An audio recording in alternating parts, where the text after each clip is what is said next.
Hello friend, नमस्कार। स्वागत है आप सभी का। दोस्तों, आज मैं आप लोगों को IBPS क्लर्क लेवल का एक पजल करवाऊंगा जो कि मंथ बेस पजल होगा।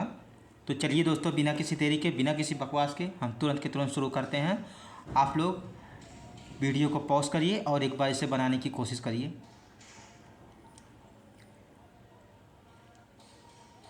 उम्मीद करता हूँ कि आप लोगों ने वीडियो को पॉज करके बनाने की कोशिश की होगी। अब मेरी बारी है, मैं आप लोगों को बना के दिखाता हूँ। पजल में क्या कह रहा है दोस्तों? 8 व्यक्ति ABCDEFG और H एक ही वर्ष के विभिन्न महीनों जैसे जनवरी, मार्च, अप्रैल, मई, जुलाई, सितंबर, अक्टूबर और दिसंबर में पैदा हुए थे, लेकिन ज़रूरी नहीं कि इसी क्रम में हो। व्यक्तियों के क्रमिक वर्णमाला नाम लगातार महीनों में पैदा नहीं थे। दोस्तों, जब मंथ बेस पजल आता है तो सबसे पहले हम क्या करते हैं कि कंडीशन को नोट करने से पहले जो उसमें कहा गया होता है, मंथ जो दिया गया होता है, उसको बना लेते हैं कॉलम उसका। तो पहले हम वही करते हैं।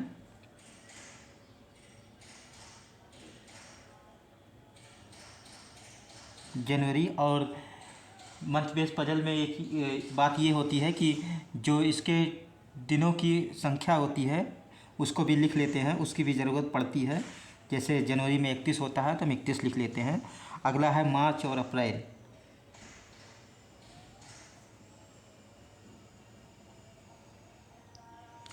मई,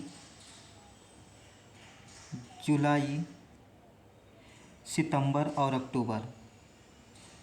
सितंबर, अक्टूबर और ये दिसंबर। दिसंबर दोस्तों 31 का होता है, अक्टूबर भी 31 का होता है, सितंबर 30 का होता है, जुलाई 31 का होता है और मई भी 31 का होता है और ये अप्रैल आपका 30 का होता है और मार्च भी 31 का होता है।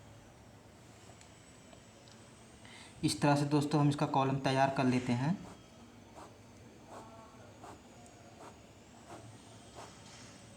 और कॉलम को तैयार करने के बाद अब हम इसके कंडीशन को पढ़ेंगे। ए का जन्म उस महीने में हुआ था जिसमें दिनों की संख्या सम है। तो इस पजल में दोस्तों दिनों की संख्या सम 2 ही है, एक ये सितंबर, एक अप्रैल है। तो हम ए को रख देते हैं। एक पॉसिबिलिटी ये रहेगी और ये पॉसिबिलिटी ये रहेगी। अब आगे चलते हैं। ए और बी के बीच केवल 3 व्यक्ति पैदा हुए थे। ए और बी की 3 है तो ऊपर जा नहीं सकता, तो इस नीचे ही आएगा, तो बी को यहाँ रखते हैं। और इसमें नीचे नहीं जा सकता, ऊपर जाएगा, तो बी को यहाँ रखते हैं। बीच में 3 का गैप है जैसा इसमें कहा है। सी और डी के बीच 2 व्यक्ति पैदा हुए थे।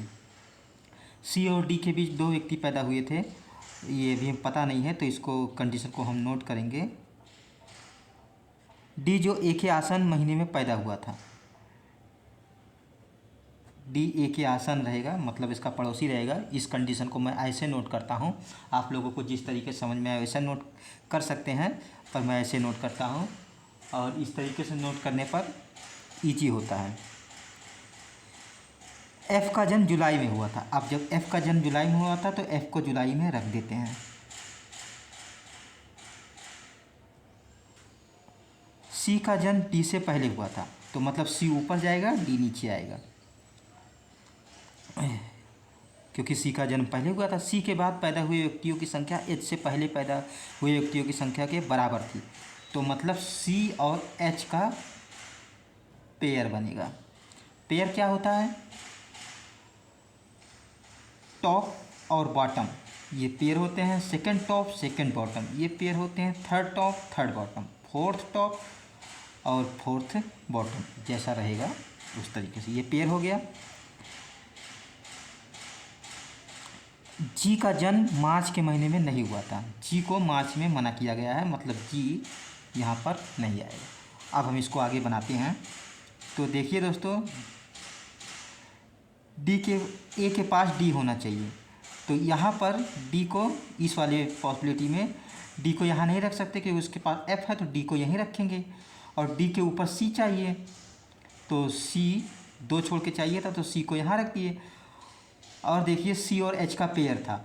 सी के ऊपर अगर 3 है तो एच के नीचे भी 3 होना चाहिए, तो ये तो आ नहीं पाएगा क्योंकि एच के नीचे अगर 3 रखेंगे तो यहाँ पे एफ बैठा है। इसका मतलब ये पॉसिबिलिटी हमारी गलत हो गई। अब जब ये पॉसिबिलिटी गलत हो गई तो हमको ये पॉसिबिलिटी लेके चलना है। ए के पास डी होना चाहिए। अगर डी को मैं ऊपर रखूँगा ए के पास में तो सी नहीं आ पाएगा, क्योंकि सी ऊपर चाहिए। तो इसका मतलब ये है कि डी को यहीं रखना पड़ेगा और सी को 2 ऊपर यहाँ रखना पड़ेगा। सी और एच का पेयर था तो सी और एच इस तरह से होगा, सी टॉप पर और एच बॉटम पर। और जी को यहाँ पर मना किया गया था तो मतलब जी को यहाँ रखेंगे। एक कोई बच गया, कौन सा बच गया है? ई बच गया है, ई को हम यहाँ रखते हैं। और इस तरह से ये पहली पॉसिबिलिटी हमारी सही हो गई और ये पजल बन गया। दोस्तों ये बहुत इजी लेवल का था। आरआरबी क्लर्क लेवल आप समझ लीजिए। आईबीपीएस क्लर्क में भी आ सकता है, पर मेरे अकॉर्डिंग ये बहुत ही ईजी था, आरआरबी क्लर्क था। उम्मीद करता हूँ कि आप लोगों को समझ में आया होगा। अगर समझ में आया हो तो वीडियो को लाइक करिए, मैं पहले नहीं बोलता हूँ। और चैनल पर नए हो तो चैनल को सब्सक्राइब करिएगा, हो सके तो अपने दोस्तों में शेयर करिएगा।